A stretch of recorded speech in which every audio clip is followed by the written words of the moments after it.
What happens when someone approaches you with kindness and goodwill and attention to you and your career, and you're not in a position to really be able to hear it and you just fake it because you were denied a $10 avocado toast that you waited 40 minutes for? Tune in to find out. What's happening today? What are you thinking about when you're walking down the street? Is your head in a cloud? Don't you want to know what's going on? Let's go! Checking in with Mary Lynn. Checking in with Mary Lynn. Checking in with Mary Lynn. Let's check in with Mary Lynn. Did you ever get caught doing something and then you realize you're not really doing anything, but that you needed to not be doing the thing that the person was asking you to do, but then you can't say no, so you just do it? I guess I'm just talking about social interactions. There was one at work today. I'm working on an independent film in downtown Los Angeles, and I just walked back on set, and this woman who was part of the production kind of lit up and introduced herself to me, and she said, "We haven't, officially met before. I am so-and-so," we'll call her Julia, for the sake of, keeping her identity, because I don't want to out anybody. She didn't do anything wrong. She was very sweet to me and said, "Oh my gosh, I was watching Grey's Anatomy last night, and you were in it." Now, I did one episode of Grey's Anatomy, and that show has been on for 20,000 seasons, and so you gotta be a real fan, and also to recognize me in that. I mean, I guess I'm pretty recognizable, but it was just interesting that one episode was on, and I played a woman who, all I can remember about my part, quite honestly, it was that I had a worm. It's some kind of parasite. Oh, and I was bickering with my husband. It's sort of coming back to me now, but she reminded me because it was fresh in her mind, and she said, "It was so sweet because you guys were into each other, then you weren't into each other." It was the guy who I love, this actor, Patrick Fischler, who I haven't worked with since. I haven't even seen him since then. That was quite a few years ago now that I did my one episode of Grey's Anatomy. Gosh, 6 years ago? I don't know. I would have to look it up, but I remember it was 2 or 3 days of work, and that I had this parasite, and she saw it last night, and she was describing the story to me, and I just acted as if I remembered it, and I really didn't remember that well. But the thing was, I was 4 steps away from where the food table was on set, and there's not really anything great there, and I was starving to the point where I was starting to lose focus and feeling a little bit dizzy and ill, which was my own doing. I didn't really eat a meal, and then I was going through the whole day, and it was going on like 1 or 2 o'clock, and I had just waited for avocado toast. I'm going to tell you about that in a minute. That's a whole other story, but she was complimenting me, and I couldn't just say, "Hey, I can't talk right now." I don't know how to do that smoothly. I would have just been like, "I gotta go." So instead, I just am really open and taking it in, and I'm smiling, and I'm like, "Oh, this is taking so much energy out of me. I'm just gonna fall over right here."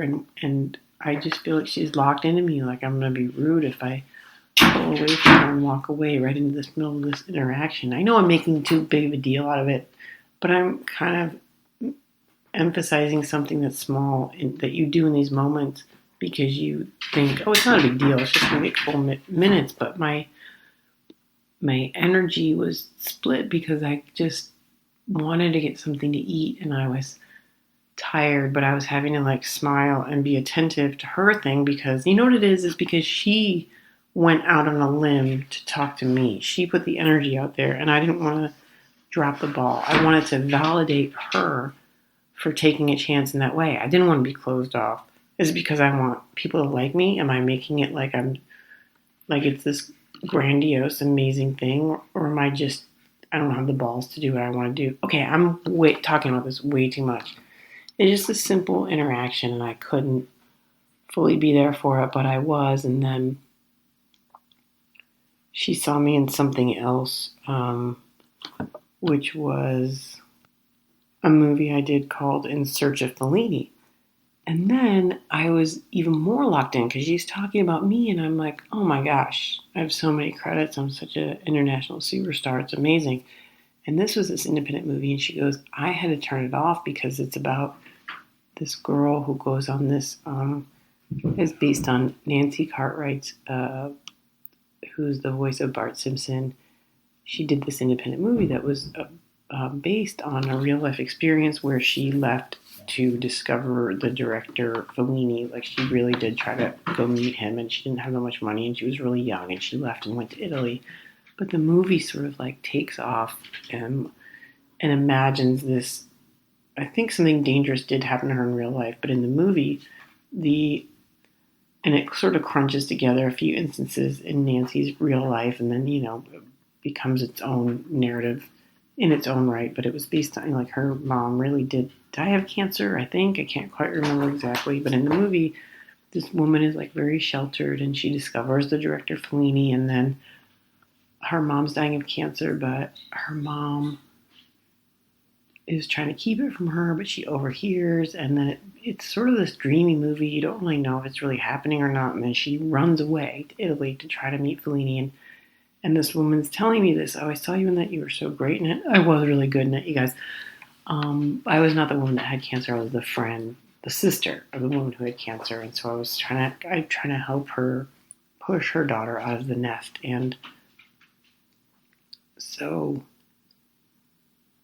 point of this, she was saying that then when the young woman has all these first formative experiences, because she's very sheltered and very close to her mom, and the Fellini film kind of gives her this view into that the world isn't as innocent as her mom, brought her up to think it was, and so, or that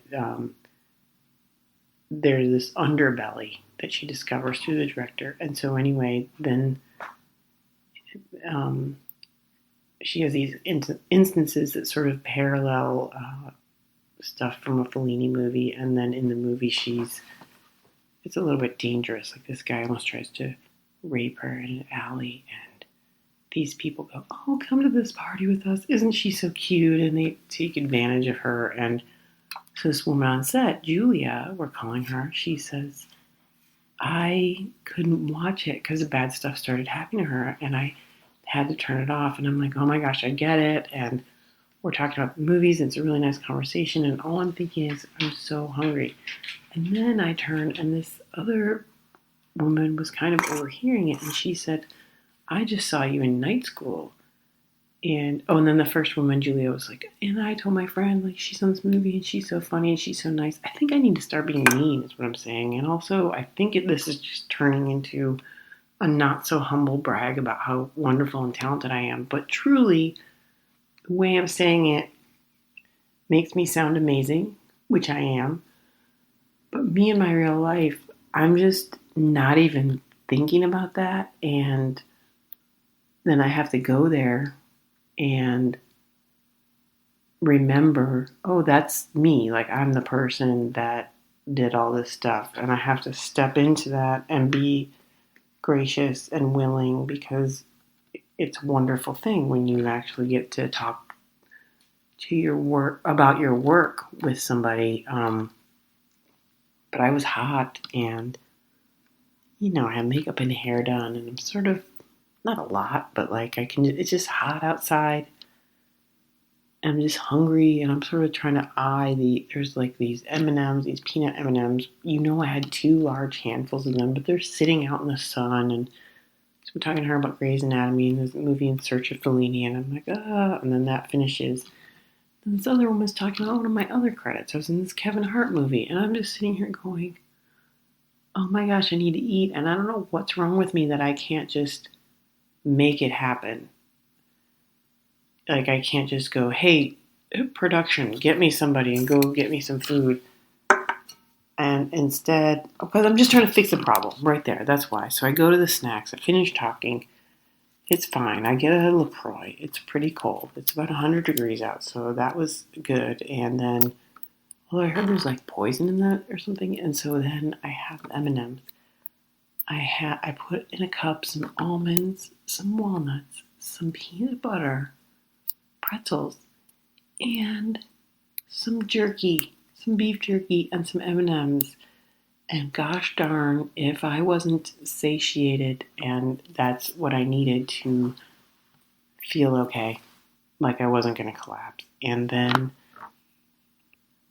the world I started to calm down and want to talk to people again. But here's what happened, why I waited so long to get food. First of all, I had a light breakfast, and I have been working out, so I have not been wanting to eat a lot in the morning, which is fine. But then around 11, you're just like starving, and then I'm in the middle of doing something. That's why we have meal times, people. That's why you're supposed to get up, have a meal, stop in the middle of the day, have another meal, stop. But then I'm in the middle of doing stuff, so I don't want to stop and have a whole breakfast, but then I'm starving by 11.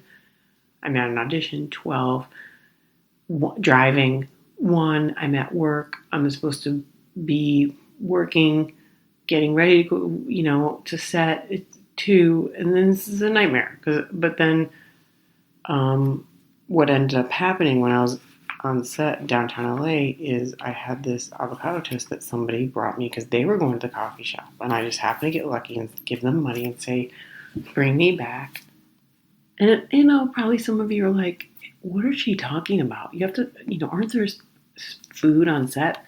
A lot of times they're not. And I know I've done a podcast about being on an independent movie before, and I've done quite a few of them recently, and these low-budget movies, they're trying to save money. So they don't have a surplus of food. In fact, it's quite the opposite.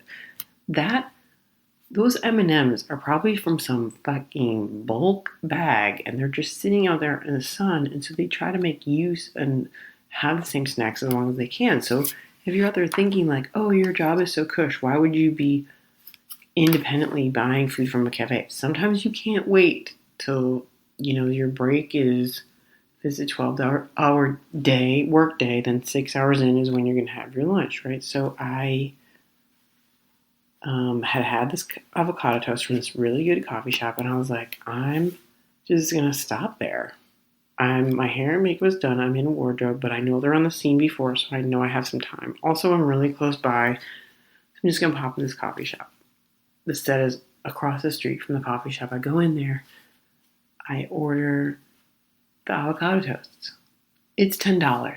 It comes with a soft boiled egg sliced in half and some other, I don't even remember. It has some other crazy ingredients. You know how even avocado toast can be really basic, but then they have like a bunch of stuff on it. But I'm down for it because I'm starving. And I had it the other day, and the other day I was like, oh, it's kind of weird because there's some type of, I don't know if it's like onions, caramel. I don't know. There was some, God, now it's really going to bother me. Some odd, not truffle oil, but something of that. Not quite as fancy, but where you're just like, oh, I didn't really need all that information on my avocado toast with a soft-boiled egg. It's kind of crazy. But I knew what it was. I was prepared for it. It was just enough it was going to keep me going. So I'm there. This is before my snack food extravaganza. This is part of the reason why I was so sketched out when I encountered this woman. It's like, the theme of what I'm saying is when someone encounters you and you don't have your like boundaries up and you're sort of open to them, but you have something else completely on your mind. So, which in my case was food. So anyway, this is what happened before I encountered Juliet, is that I was waiting for this avocado toast. I paid. I was waiting. I was talking to my castmate. So the time was going by really fast, and we had nowhere to go, so we were just standing there talking. 10 minutes. 12 minutes, 15 minutes, and I was doing that thing where I was like, oh wait, did I order food? Like I forgot I ordered food. 20 minutes goes by. Somebody else from our crew comes in there. We're all three of us talking. They both got drinks. I got something to eat, so I'm still standing there, and the cat just opened the door and let himself in. Sure, come on in. So I'm waiting. It's going on 20 minutes, 30 minutes. I want to look at my watch because I don't remember exactly what time I came in there, and I go up and I say to the woman behind the counter, hey, and I know myself, even right now, I might sound a little bit sarcastic or off or distant, and I'm not. But I'm saying in this moment, I'm also an actor, and I'm used to coming off weird. So I was conscious of the fact of how nice I was being. You know what I mean? I'm like, I know I'm not making some weird face. I might even be smiling, if you can imagine that. And I slowly, in a relaxed manner, said, hey, I ordered this avocado toast a while ago. And she's like, yeah, someone will bring it out from the kitchen. Kind of cut me off and put me in my place with her energy, was like, hey, back off. They're going to bring it to you. And I was like, oh, okay, thanks. Waiting. Going on 40 minutes. And I'm talking to my castmate. And we're just kind of laughing about it. And she's like, you should say something. You got to say something. And I'm like, this is so weird. Like, it's been a really long time. So I'm standing in line, I'm being polite, and I said, hey, so, yeah, I've been waiting for this avocado toast, and it's been a really long time. And she's like, you want a refund? And I said, yeah. Well, before the refund, she's like, yeah, he's really busy back there. They got a big party. And I was like, oh, okay. She goes, you want a refund? And I said, yes. Then I was waiting there going, what is wrong with this picture? You're going to offer me a refund, which is the right thing to do. And I said, well, what,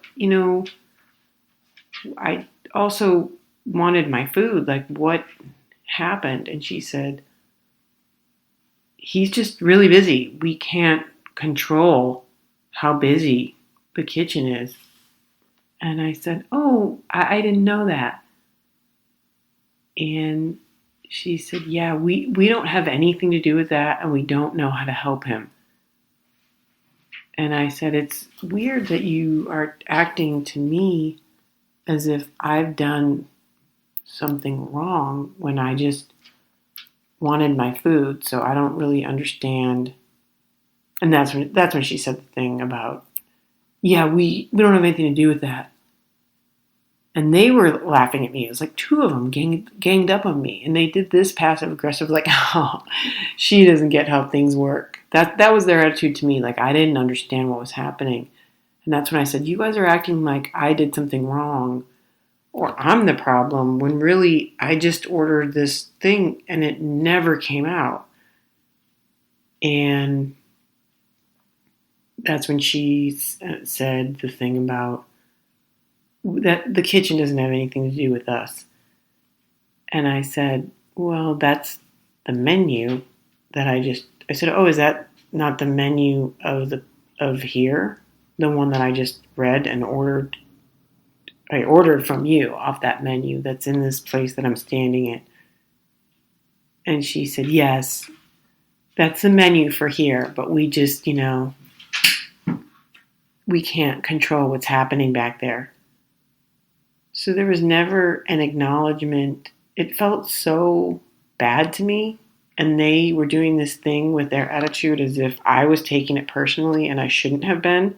Like, it was borderline. If I had said one or two more things, I wanted to just say, oh, so you guys are just assholes, is what you're telling me. But I was walking away thinking they were just looking at me as if I was a crazy customer. And I started to think maybe it is the apocalypse, because there's no my idea of customer service or the customer's right. Like, I went to a super generalized place, like it's a hipster, like millennial place, and they can't handle their business, and they get one order, and they're fed up with it. They're not even the people at the front of the house that have to take the orders who are like, we don't have anything to do with it. They're a little bit fed up with it, but at a core level, they've never been trained that it's their job to care what happens to the people at the front of the house. They didn't have that ingrained in them to go, oh, I'm so sorry, and let me go check on it. Like, when did that go by the wayside? When did we become it's my problem. And by the way, you couldn't even see where the kitchen was. I was talking to my castmate about that. She's like, "Where is even the kitchen?" And I'm like, "I don't know." It was very much like nondescript doors, and then this woman kept coming out, refilling the ice, and then finally this guy came out with 2 bags. This was before I confronted. I'm doing a lot of backtracking in this, and I thought it was him, and it was just part of his big order. So he's standing there going, "Nicole, order for Nicole." And I'm like, "Where?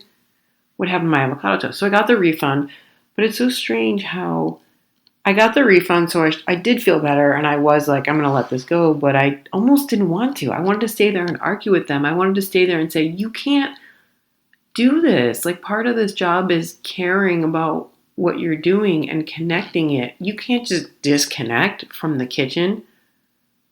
Who came up with this business model? Nice business model. Like, we just fall apart and are assholes and make the customer is wrong, I guess. The customer is wrong is the new way we're living nowadays. And I'm sorry I just blamed that on millennials. But frankly, I don't know what else to do in this moment because that's how they made me feel. And I know it's a spiritual truth to not take things personally. And I've learned a lot about detaching. And certainly in my real life, when the shit's hitting the fan, it's always good to detach. But sometimes it is personal.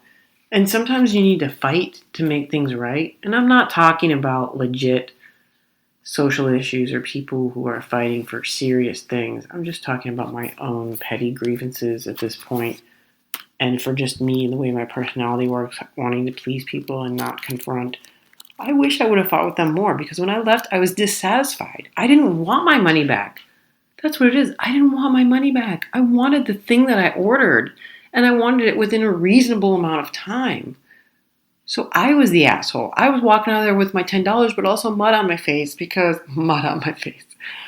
I was just made myself laugh because I was standing there for 40 minutes and I paid for something that I did not receive in your place of business.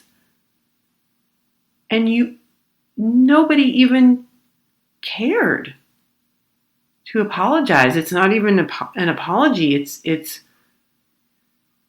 I guess it is an apology. It's, I'm sorry this happened, or just fix it. I guess that would be the other option. How about you fix it and apologize?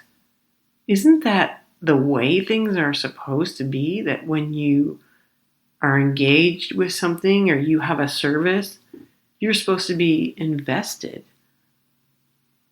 right? I mean, I guess I've had plenty of shitty jobs where I've had zero investment, but I faked it when I talked to the customer.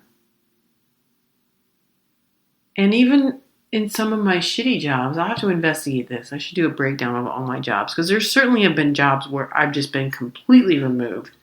But that didn't seem to be the case with these women. You know what I mean? Like, they looked cute. I mean, by cute, I mean their whole vibe and their energy. They were engaging with the customers. They were serving coffees and making them all day long. You have to have a certain level of caring. But when it came to the thing that was just out of their hands, they just, you know what I'm saying? Like, I've had jobs where I've been completely despondent. But like, let's say I'm waiting tables.